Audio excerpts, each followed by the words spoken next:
Well, people, summertime edition. 32 teams in 32 days. Neil Smith, Jason Draven, Mike Burland, back at you again. Continuing as we just slog through these NFL rosters here. And I use that term very deliberately because today's show is the New York Giants. So strap in, buckle up. For those of you who've been following along, you'll notice the runtime counter on this show is shorter than on some of the other shows. I need my GIF that I use of the Penguins from Madagascar. We did it, boys. We did it. We found a team that is less relevant for fantasy than the Denver Broncos. We got there. I didn't think we would get there, but we did it. We got all the way home. Real quick, standard PSIs apply. This is your 2024 Draft Guide Primer. All of the stats and ADPs and rankings that you'll hear come courtesy of Fantasy Pros. Jason and I are part of the Fantasy Pros ECR. We will so our rankings get slushed in with that. If we have some major differences in the rankings, you'll hear us reference our own rankings along the way. This is geared for a 12-team PPR redraft league, 16 rounds, standard draft. That is what that's the high-level caveats. Today is the 16th of August, so if anything we say sounds a little bit dated, that would be why. We will be uploading the recap show for the preseason and for all these fun shows on the 31st of August to update any takes that need to be updated, as well as a brief conversation around one of the changes that Sleeper made just this last week that bears going through, because that might very well impact your league. So we will be going through some of that. Jason is fired. All right, there. I told you it wouldn't be. I told you it wouldn't be subtle. I warned you. It wouldn't be subtle. I told you. You just fired. I'm so excited for it, though. It's going to save my day so often. Yeah, you're going to get Jason's going to get way better at fantasy football overnight. Like, Jason immediately goes up like 3 skill levels. In fact, I think Jason's going to shut down any league that isn't being played on Sleeper. Pretty much. And it's going to migrate every league to Sleeper at this point. So we'll talk about that on the wrap-up show. So tune in for that. Or if you can't wait, you want to read what Sleeper did, just Google it. Just Google Sleeper app changes. You will find it. It has to do with some auto substitution changes that they've made to their platform. Very interesting.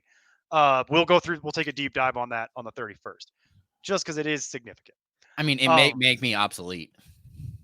Kinda. Yeah, it actually is a threat to your job security. No! It actually really is a threat to Jason's whole platform of being available and answering questions up until the last minute. It actually could really impact Jason.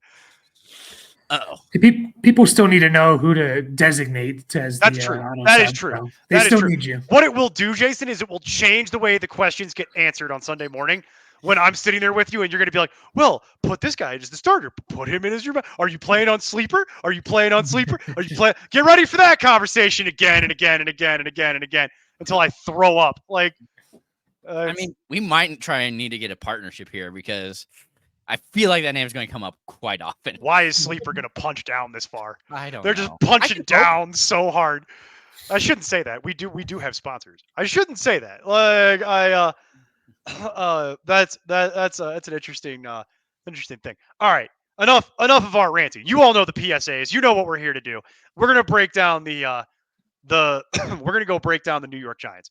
So I referenced it. The Broncos were the team up until now that was the least fantasy relevant team. Most teams average between 5 and 6 draftable fantasy commodities in 2024. The Broncos had 3. The Giants have 2. 2. It's going to be a short show, folks. So a lot of things haven't changed. The Giants paid Daniel Jones. He's still their starting quarterback. Woohoo. So Daniel Jones back again. He opens in the ECR as the QB 25, which would translate to 155 overall. His ADP is 216. So much like Derek Carr, the public is like, nah, B. They're like, nah. Nah. And to be honest with you, I don't blame him. I mean, I kind of do. He has rushing upside. He has weapons. I'm going to roll my eyes so hard that I'm going to go blind. I mean, I'm literally going to roll my eyes and so hard I pass out. He's going to have to. They don't have a good defense. He's going to have to throw. Mm-hmm. Like, these are all positive things for most fantasy relevant quarterbacks. That's not positive. Having Daniel Jones throw is. Thank you. Thank you, Mike.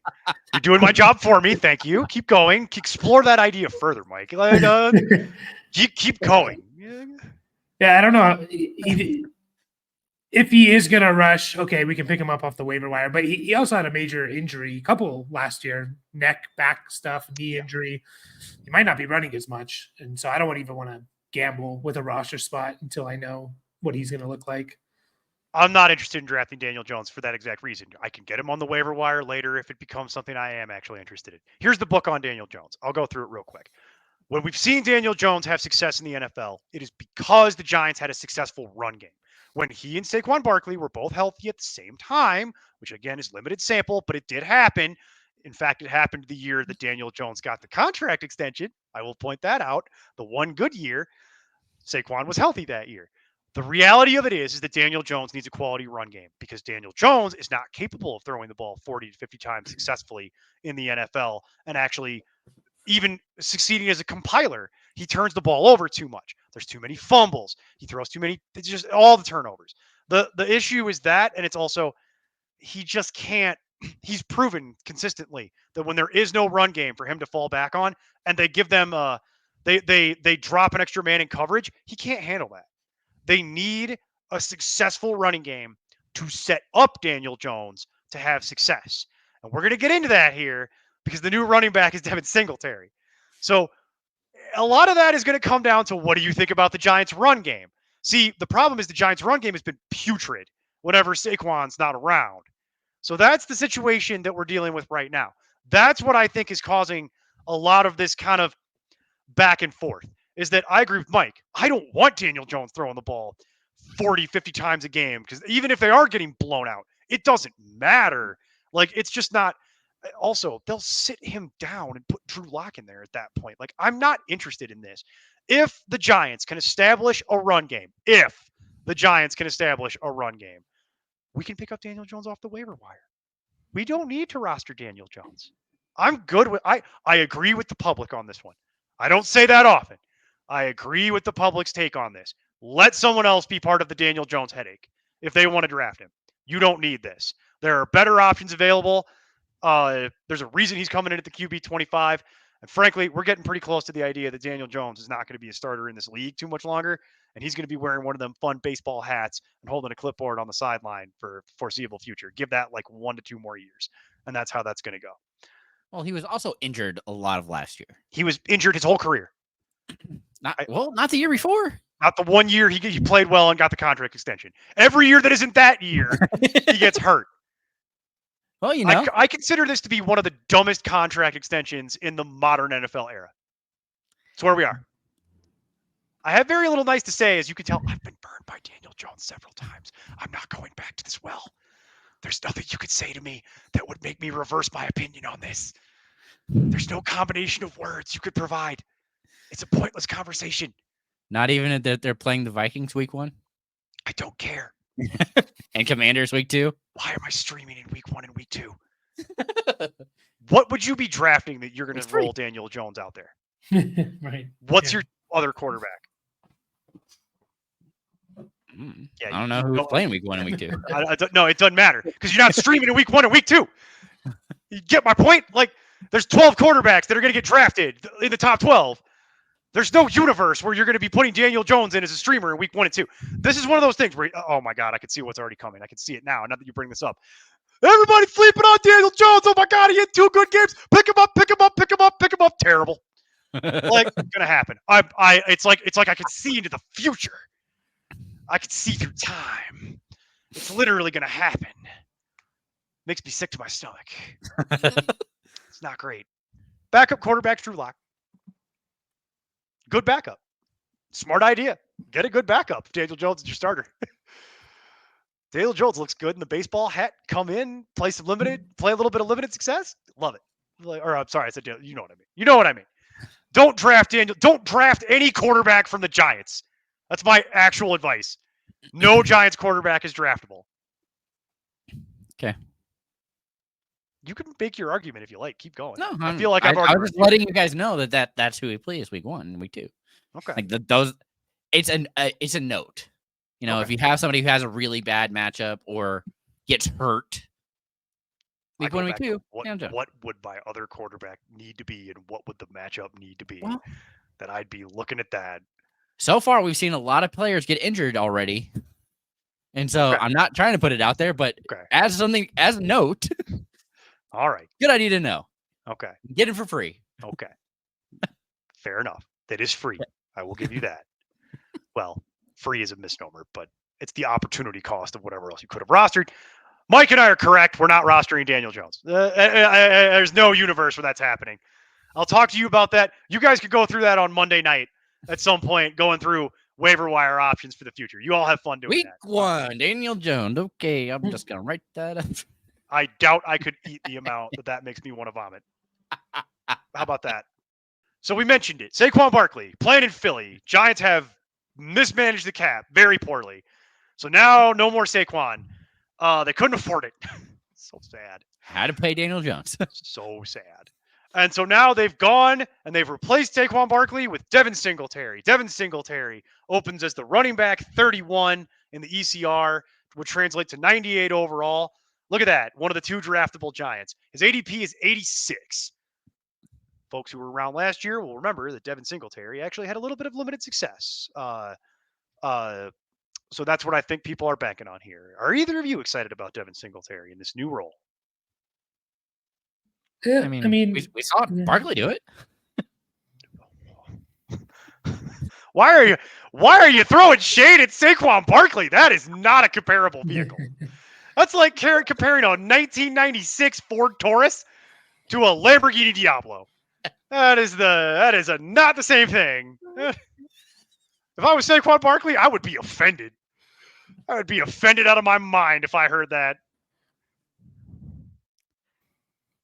He reunites with Daboll. You know, they were there in Buffalo. So, I like. How'd that go? Yeah, I mean, hey, he's led his team in rushing 5 straight years. Not many running backs. Great. In the NFL What was the have done competition? that. Nothing. Good. Zach Moss. Perfect. Damian Still there. Peters. We are Bunch of still injured there. people. No Yeah, competition. we are still there. I like the ECR. I will concede that. Hold on. I will concede that to you, Jason. We are still there. I will concede that point. I will. You did score a point. I will concede. There is no, that situation has not changed. Yeah, I don't mind the ECR of 98. What did you say? The ADP, 86. It's a round up. Yeah, I mean, yeah, it kind of Literally 12 spots. It's one round up. depends what other running backs are in that range. I guess it's. I don't hate it. Like he could just by Like the virtue of 8th round. volume. Yeah, I mean, he's like what your last starter, first bench. He's in that range, so I don't hate it for Singletary. I mean, by virtue of volume, he just could be a solid play. I don't expect much from this Giants offense, but Yeah, no, me either. Can he get 1,100 total yards? Like I could see it. I mean, I might have him in my top 12 running backs. Just saying. Yeah, I'm not there. It's pure volume, man. I don't. Last care. year he was running back 23. Okay. And he had what? 1, 2, 3, 4, 5, On a 6, better team. 7, 8 games with double digits where they liked Pierce. You have to remember that was a big part of the issue is they believed in Dameon Pierce. So I'll tell you this. If I could get him in the 8th, 9th round as my 3rd or 4th running back at that point, roughly, fine. Anything that isn't that, I'm not interested.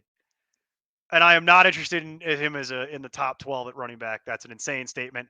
And it's such an insane statement that it's going to happen. Because I've worked with Jason for a long time.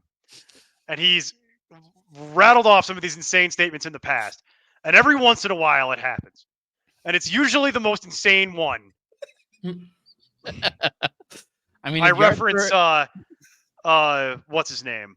Brandon Cooks is a top 20 wide receiver. Everybody's like, "You're an insane person," and then it happened, and I'm like, "Oh Jesus!" So it's like I'm if I could get him at ADP, Mike, are we aligned on that? At ADP, At ECR, sure, cool, love it, good with that. Would not overdraft. Jason's on an island. Jason could go be on an island on that one. I'm not going with him.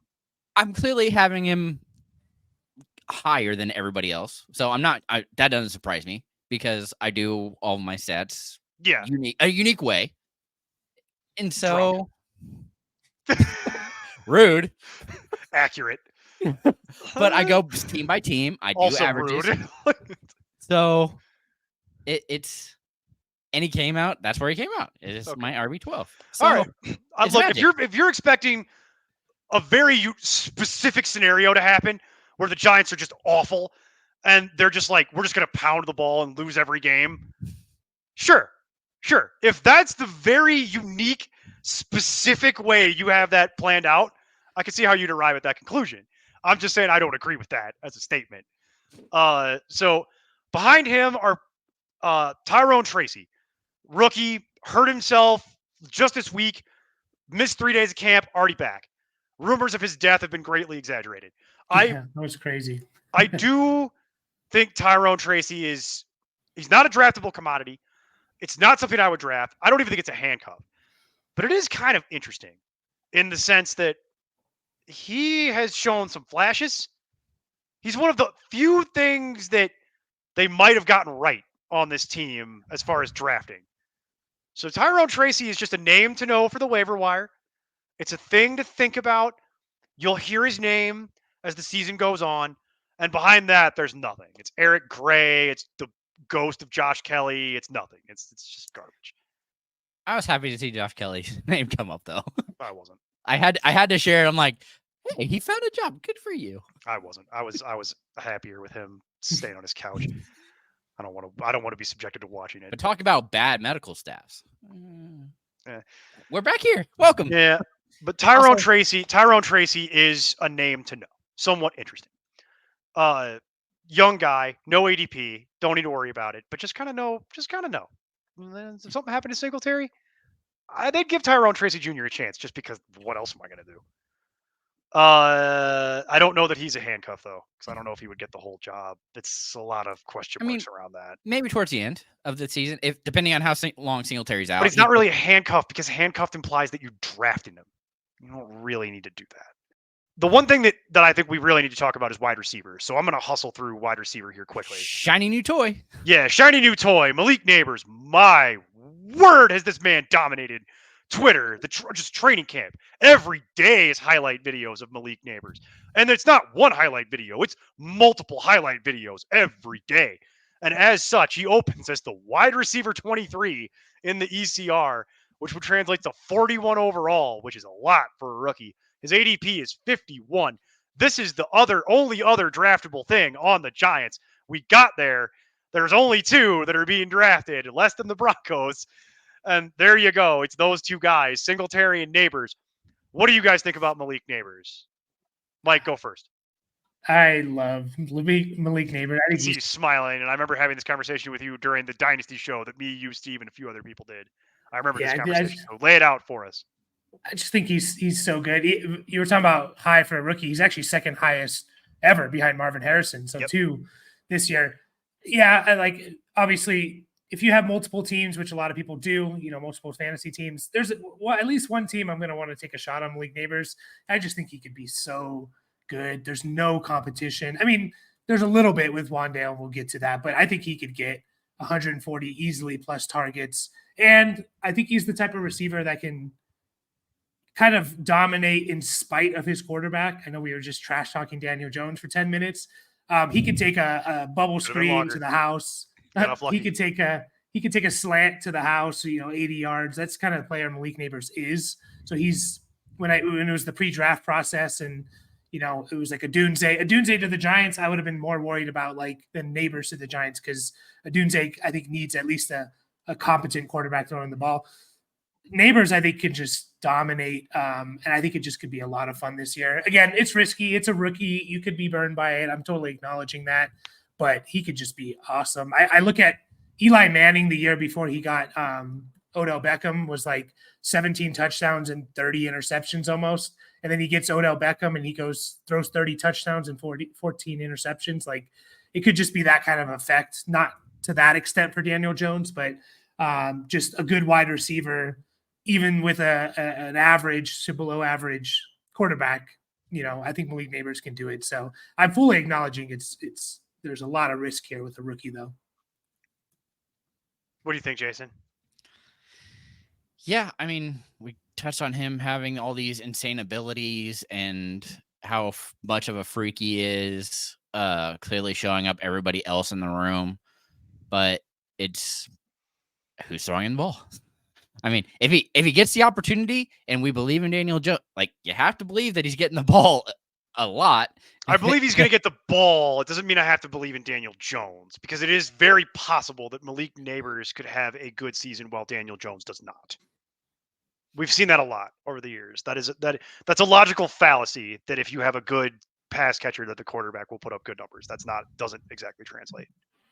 Which I understand, but Fields it's golly, he's he's a freak. We've gone over the fact that that's just a big part of his. Just go look it up on athletic. Twitter. Just go look up Malik Neighbors on Twitter. You'll answer all your questions. Just watch him run and do things. It's incredible. I also have no problem spending a 4th round pick on Malik Neighbors. And I acknowledge, same as you, Mike, there is some real risk in that.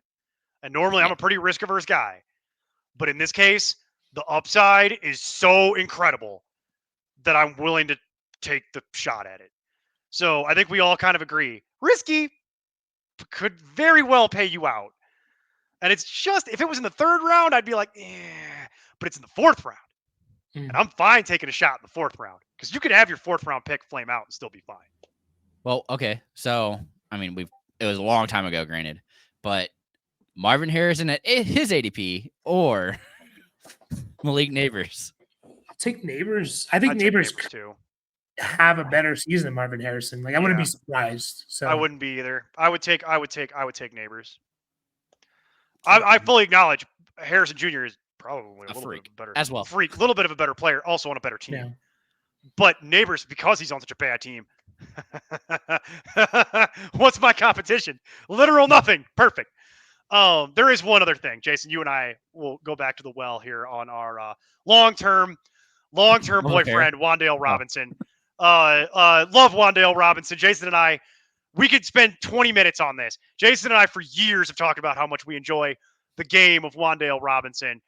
Really awesome under-the-radar player. Speaking of Fantasy Pros, I will shout out Fantasy Pros. He was the under-the-radar player for the Giants for their annual under-the-radar series they do every year. It's worth checking out if you haven't read it. Wan'Dale Robinson was the player for the Giants. He opens as the wide receiver 70 in the ECR, 175 overall. He is firmly going undrafted because no one wants it, and I love it. Perfect. Oh, more for me. We've talked about it. Medical staff. Yeah, but also he's excellent in short yardage. Wan'Dale Robinson is an excellent short yardage specialist. He's a volume play, and so he is a great complement to Neighbors, who's going to do a lot of his work down the field. Wan'Dale Robinson will work in close, and what I really like is Wan'Dale Robinson in the red zone. That's where he makes a lot of hay. So I could see a series. I know they're not going to be in the red zone much, but when they are, Wan'Dale Robinson's going to get a lot of looks and in a lot of short yardage situations. He's a great PPR receiver. He's an excellent route runner. He has good hands. He has good speed. He has the ability to separate. When he's healthy, I really don't have anything negative to say about Wan'Dale Robinson. Like, the one issue is he does have a tendency to get a little nicked up. But here's the thing. Don't care because it's free or last pick of the draft. Yeah. Love it. Love everything about it. I would be willing to take Wan'Dale with my last pick. Like, I would be willing to do that. And I actually wind up with a lot of Wan'Dale in leagues that I don't play with Jason. And in fact, one league that I do play with Jason where I intentionally sarcastically overpaid just to annoy you, just to frustrate you. Like I went as high as I could too. And I was like, God, just didn't care. I was like, I got the money. I was like, I got the money, dog. Like, let's go. Like, I don't care. Like, I gave Wan'Dale a 3-year deal and I didn't care. Like, I was spread it out. Like, so I'm excited for the season that Wan'Dale Robinson could have if he can just not get hurt, because they need a second pass catcher. And as we're about to go through, it goes off a cliff pretty quickly, because beyond that, you have Darius Slayton. Once again, Darius Slayton, perfectly fine player in his own right, but he's not a fantasy asset. He just runs down the field with his arm up. That's Darius Slayton. And he also is not the picture of health. Speaking of people that run down the field with their arm up, Jalen Hyatt is still on the team. Run down the field with your arm up, Jalen. Also not the picture of health. These are not things that I think are fantasy assets or commodities or things you need to worry about drafting. Does anyone disagree with that? They have no ADPs. They're not really something you need to think about. Nope. Yeah, of them, I might take Hyatt as just like a dart throw of one In a of these players were to draft? go down. No. But if they were to go down later, that'd be. You mean on the waiver wire? Yeah. Yeah. Okay. Boy, we'd be 'Cause- reaching pretty deep. I know, but of them, I I'm- think Hyatt's more explosive, so it's just like I'm out on all that. There's 2 guys that you're drafting. One guy that I would be willing to take with my literal last pick. And even then, you don't have to. So he's not really being drafted in Wandale. And then beyond that, I'm not interested in Darius Slayton or Jalen Hyatt. To do tight end quickly, there is no tight end that I'm interested in on this team either. That's why I like the Wandale thing, because you normally have to share some short yardage stuff with your tight end. But the tight ends are Theo Johnson and Daniel Bellinger. Daniel Bellinger, for those who might remember 3 years ago, had a brief flash and then nothing. So I'm not interested in any of the other pass catchers on this team. There's 2 guys that you're going to draft in Singletary and Neighbors. And I like Wandale just literally because I like his game and I like the lack of competition. And I like the price point. And that's it. That's the Giants, baby. Short show. Yep. I'm leaving. Anybody else got anything to say about the Giants? I'm done. Nope. Shortest show yet. Love it. Tune in tomorrow while we break down the other New York team, the New York Jets. But until then, keep up the nonsense. I'm Tim Kitzrow from NBA Jam and NFL Blitz, and you can find all the guys at ImportantNonsense.com. Kaboom!